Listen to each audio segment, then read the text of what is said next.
नमस्कार दोस्तों, स्वागत है आपका होम टाउन हिस्ट्री में, जहां हर शहर बोलता है और हम सुनते हैं उसकी अनसुनी कहानी। आज हम चल रहे हैं उस धरती की ओर जिसने भारत को राज्य, नीति और सभ्यता का अर्थ सिखाया।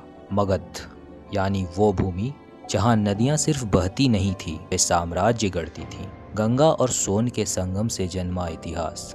कहते हैं जब दुनिया के कई हिस्से अब भी शिकार और जीविका में उलझे थे, अब मगध की मिट्टी पर खेती, व्यापार और नगर बसाने की शुरुआत हो चुकी थी। गंगा, सोन और फल्गु नदियों के बीच फैली ये भूमि इतनी उपजाऊ थी कि लोग कहते थे, मगध की धरती पर अगर बीज गिरा दो तो अन्न नहीं, राजा उगते हैं। यहीं बसा था ग्रीव्रज, आज का राजगीर, पहला नगर जहां पत्थरों की दीवारों के बीच सभ्यता ने अपनी पहली सांस ली। कहा जाता है ये वही धरती है जहां जरासंध जैसे योद्धा ने शासन किया। वो राजा जो 2 टुकड़ों में जन्मा था लेकिन एक अद्भुत शक्ति के साथ जिया।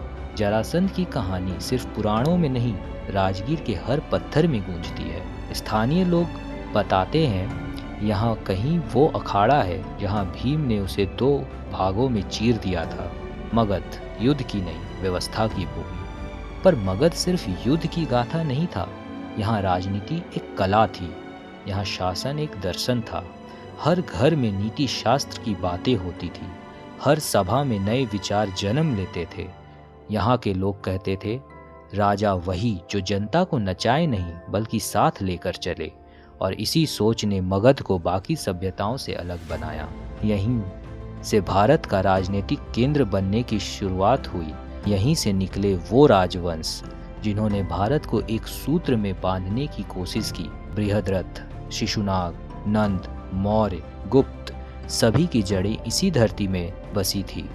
अगर आप कभी राजगीर के पहाड़ों में जाए तो जरा ठहर कर सुनिए, हवा में एक सरसराहट होगी। वो सिर्फ हवा नहीं, वो इतिहास की आवाज़ है। कभी किसी सैनिक की हुंकार, कभी किसी साधु की मंत्र ध्वनि और कभी किसी राजा का आदेश, सब अब भी यहाँ गूंजता है। दोस्तों, मगध की कहानी शुरुआत भर है। यह वो धरती है जहाँ सत्ता जन्मी पर साथ ही धर्म और नीति ने उसे संतुलित किया। अगले एपिसोड में हम उतरेंगे उस समय में जब मगध की गद्दी पर बैठा था राजा जरासंध और जब भगवान कृष्ण के साथ इतिहास और धर्म आमने सामने खड़े हुए थे।